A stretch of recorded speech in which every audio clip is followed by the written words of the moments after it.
Hello, नमस्कार, सत श्री अकाल, राधे राधे सभी को। तो स्टूडेंट कैसे हैं आप सभी और कैसी चल रही है आप लोगों की स्टडी। तो ये वीडियो लेक्चर में हम लोग बात करने वाले हैं UGC NET paper 1 logical reasoning के अपडेटेड सिलेबस के बारे में।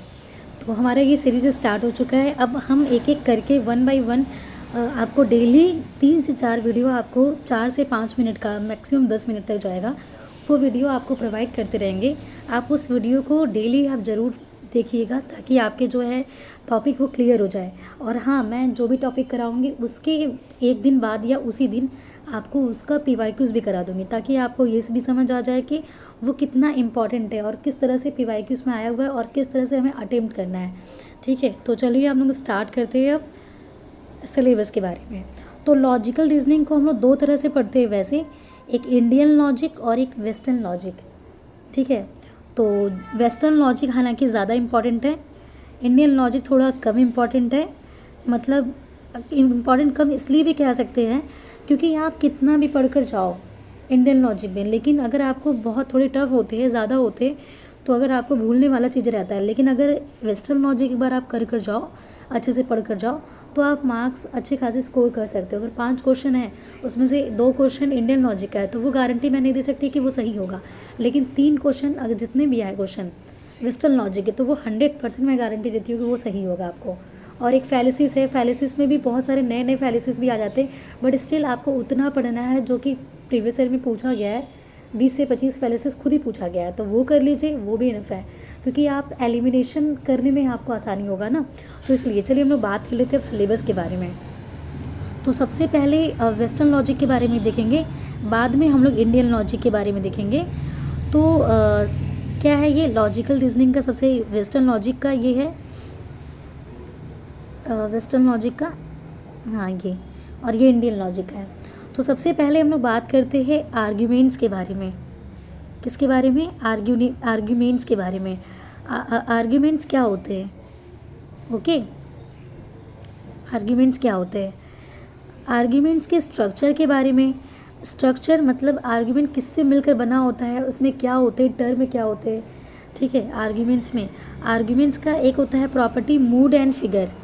तो मूड क्या होता है, कैटेगोरिकल प्रपोजिशन के टाइप्स कितने होते हैं, A E I O, square of opposition, classical square of opposition, इससे काफ़ी क्वेश्चन पूछे गए हैं।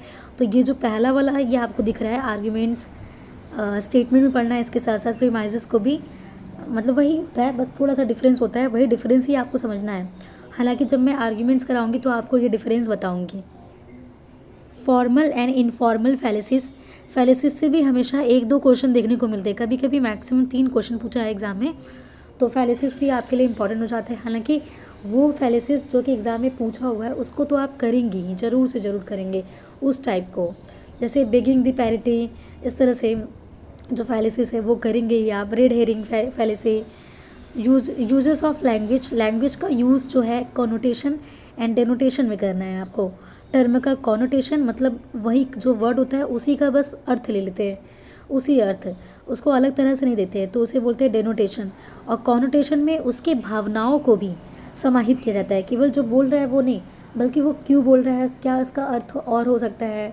चल रहा है तो बस एक इंसान देख रहा है कि चल रहा है, ठीक है, जैसे, तो अभी तो वो तो हम लोग डिटेल में बात करेंगे बस, लेकिन अगर वो चल रहा है, इस स्पीड से चल रहा है और उसके फेशियल एक्सप्रेशन के थ्रू आप बता रहे हो कि ये चीज़ें हैं, तो उसको क्या बोलेंगे, उसको बोलेंगे हम लोग केवल चलने का नहीं बल्कि उसके साथ साथ और भी चीज़ें उसके साथ इंक्लूड है, तो उसे बोलेंगे कॉनोटेशन। हालांकि वो हम लोग डिटेल में बात करेंगे। क्लासिकल स्क्वायर ऑफ ऑपोजिशन, फिर evaluating and distinguishing deductive and inductive reasoning, इसमें बस डिफरेंस पढ़ लेना तो भी आपका एकदम क्लियर हो जाएगा।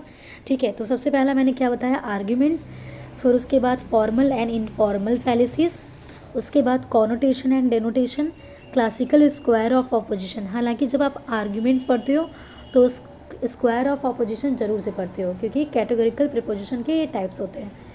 फिर डिडक्टिव एंड इंडक्टिव रीजनिंग, एनालॉगिस, इसमें कम क्वेश्चन आते हैं लेकिन 1-2 क्वेश्चन आए हुए तो उसको तो करना ही होगा। Venn diagram, simple and multiple use for establishing validity of arguments, मतलब आर्ग्यूमेंट्स कब वैलिड होगा कब इनवैलिड होगा, ये पढ़ना है आपको। ठीक है, और ये तो डायग्राम के थ्रू भी पढ़ लोगे और ऐसे सिंपल भी।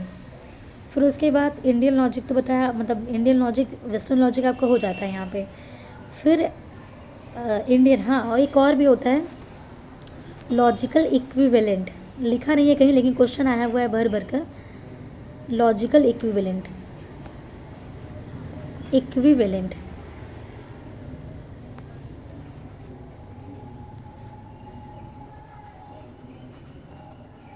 ठीक है। तो लॉजिकल इक्विवेलेंट भी इम्पॉर्टेंट होता है, उसको भी करना होगा आपको।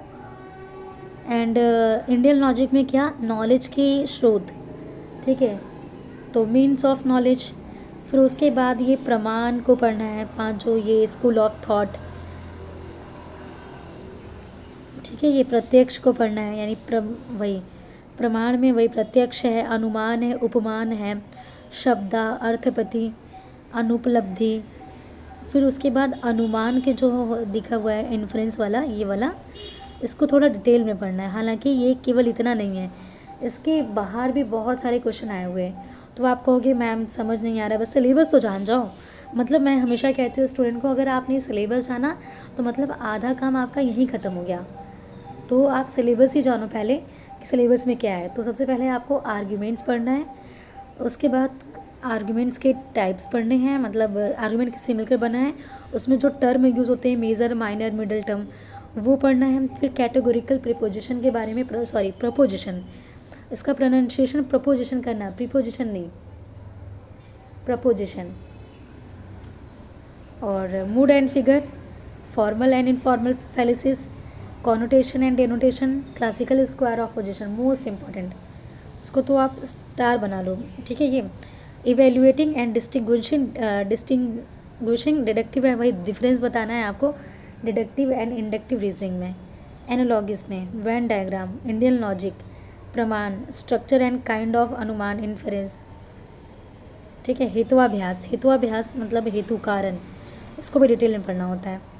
तो ये है सिलेबस आपके लॉजिकल रीजनिंग का। तो अब आप लोग को क्या है, ये सिलेबस तो आप जान चुके हैं। अब नेक्स्ट वीडियो में हम लोग पहले टॉपिक से, आर्ग्यूमेंट से स्टार्ट करेंगे, और जल्द ही आपको मिल जाएगा, आज ही मिल जाएगा, ठीक है। जब ये अपलोड हो रहा है तभी मिल जाएगा, आप लोग टेंशन नहीं लीजिएगा, आप लोगों को तुरंत ये मिल जाएगा। बस आप लोग अब पढ़ाई स्टार्ट कर दीजिए। और मेरे जितने भी लेक्चर अपलोड होंगे ज़्यादा बड़े तो नहीं होंगे, अब उसको 2x पे भी कर देखेंगे, इसलिए आपको रिकॉर्डेड दिया जा रहा है। क्योंकि मैंने जब स्टूडेंट से गूगल फॉर्म फिलअप करवाया था तो मोस्टली स्टूडेंट का ये कहना था कि उन्हें क्लासेस चाहिए, रिकॉर्डेड चाहिए। तो क्योंकि वो बता रहे थे कि सेमेस्टर चल रहा है इसलिए, तो इसीलिए ये क्लासेस आपको रिकॉर्डेड ही मिलेंगे, आपको परेशान नहीं होना है, ठीक है, ताकि आप कभी भी फ्री होकर उस क्लास को देख सको। हाँ, क्वेरी के लिए आप कमेंट में बताना, कमेंट कर सकते हो, कमेंट आपके लिए ओपन रहेगा हमेशा। तो आप कमेंट कर कर अपनी क्वेरी बताओगे हमें, बस मुझ तक क्वेश्चन पहुँचना चाहिए, ताकि मैं क्या कर सकूँ, आपका सॉल्व कर सकूँ क्वेश्चन, ओके। तो चलिए अब नेक्स्ट वीडियो में बात करते हैं हम लोग इसके फर्स्ट टॉपिक आर्ग्यूमेंट्स के बारे में। तब तक के लिए बाय सभी को एंड गुड लक।